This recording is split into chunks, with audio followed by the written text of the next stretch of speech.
Perlu kami sampaikan bahwa YKP yang baru tidak lagi melakukan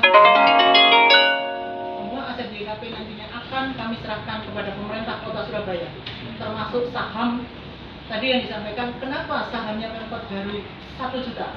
Memang yang pada saat itu, pada saat pergantian, yang diserahkan itu baru 1 lembar. Yang jatahnya Pak Sartono itu dihibahkan kepada pemerintah kota. Sedangkan yang punya YKP itu masih di YKP, dan nantinya setelah audit ini akan kami serahkan kepada pemerintah Kota Surabaya. Kami pun juga tidak ingin berlama-lama Pak jadi pengurus YKP, supaya segera selesai semua masalah. Itu yang perlu kami sampaikan. Tetapi kalau terkait dengan fasum rumput kidul, fasum yang mana yang dimaksud ini? Karena selama kepengurusan kami tidak pernah melakukan jual beli aset manapun. Aset YKP tidak pernah kami jual beli. Nah, untuk rencana pembangunan rumah sederhana untuk warga masyarakat saat ini sedang dalam proses dan nantinya akan dilaksanakan oleh PT YKP, Pak. Ya, PT YKP. Karena YKP sudah tidak boleh lagi melakukan kegiatan sebagai pengembang perumahan, sehingga fungsi-fungsi pengembang perumahan nantinya akan dijalankan oleh PT YKP. Nantinya setelah saham pemerintah YKP diserahkan kepada Pemkot, maka PT YKP full 100% menjadi BUMD. Nah, ini yang sedang dalam proses Pak, sedang dalam kajian. Apakah bentuknya akan perseroda, apakah bentuknya akan perumda? Nah, ini yang sedang dikaji. Itu yang bisa kami sampaikan. Terima kasih. Dari PT YKP ini yayasan YKP. Sekarang dari PT YKP kita ingin tahu juga ya.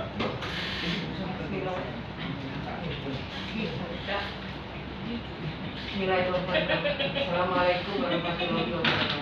Saya hormati pimpinan rapat, anggota DPRD Komisi A dari Mapakat. Perkenalkan kami dari PT YKP menjelaskan tepatnya pada tanggal 21 Agustus 2019 kami diminta oleh Bu Risma untuk duduk sebagai direksi, dan ini sudah di dalam surat keputusan dari Ibu Risma. Maka kami menjalankan amanah ini pertama karena kejaksaan pada saat itu meminta kepada PT YKP untuk dilakukan audit, karena berdirinya PT ini tidak pernah diaudit, sehingga dilakukanlah audit pada tahun 2019. Sampai saat ini audit masih berjalan. Nah, yang menjadi perhatian di dalam audit ini adalah mengenai persediaan tanah. Jadi kami menghitung tanah yang dimiliki oleh PT YKP itu tepatnya luasnya sekitar 198 hektar. 198 hektar ada di Surabaya dan ada di Gresik. Nah, ini sebagian pada saat ini pindah dari swasta di bawah yayasan ini, kami sudah mendata berapa rumah yang terjual, berapa rumah yang belum terjual, dan mana rumah yang akan dilakukan pengembangan. Salah satu yang diminta oleh teman-teman dari masyarakat, seperti yang tadi Ibu Dayu katakan, ini kami sedang membuat site plan-nya.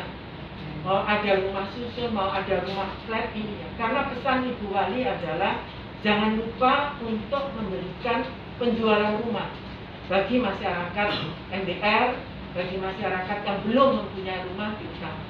Nah, sekarang kita selain kita diaudit, dikontrol oleh kejaksaan, kami pun sudah membuat site plan-nya. Sedang dalam proses dengan pihak pemerintah kota.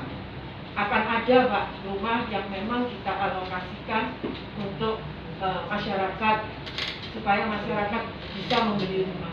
Dan kita pun juga mencari jalan bagaimana masyarakat ini, karena dengan KPR akan sulit, maka kita bekerja sama dengan BPR yang dimiliki oleh Pemkot untuk memberi kemudahan-kemudahan. Itu pun sudah kami persiapkan, sehingga apapun yang nanti kami dapatkan dari hasil audit ini, kami selalu dikontrol oleh yayasan. Itu Bu yang bisa kami sampaikan. Bu, selain tadi tanah 198 hektar, uang tunai ada nggak Bu? Kita biar tahu juga. Yang Ya, uang tunai ada Pak. Berapa Bu? Uang tunai ini Pak setiap tahun kan ada. Enggak, ketika diserahkan kejaksaan, kemudian dibentuk PT YKP Akuntansi Bisnis. Itu kita biar tahu semua di sini.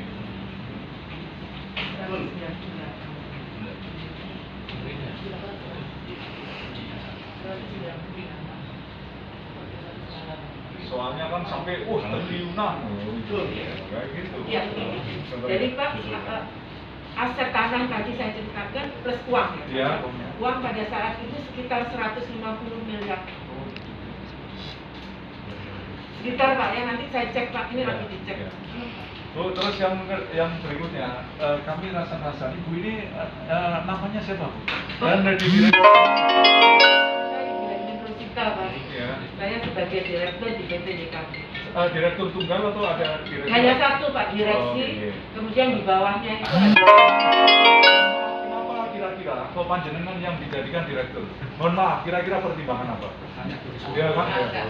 Bu Risma yang tahu. Oh, saya pinter lah sama ngomong ya. Oh, dia apa? Apa? Pak Ganslas ya, komisaris. Iya, backgroundnya apa Bu dulu Ibu? Background saya adalah Pak sarjana teknik. Saya sarjana teknik lama di lingkungan Pak. Saya bekerja di Kementerian Lingkungan 35 tahun. Oke. Terus saya pensiun. Bu, berarti 2019 ini mulai ada yang dengan tadi ya, audit. Sebelum 2019, apakah ada? Berarti tidak ada. Tidak ada. Setelah ada pelaporan Bu Risma terkait BKP. Beliau ini orang baru, harapan baru kita. Akan saya tanya. Ya, bahwa stop, Mbak. 2019 ada. Oke, gini ya Mbak, di sini itu, mohon maaf Bapak.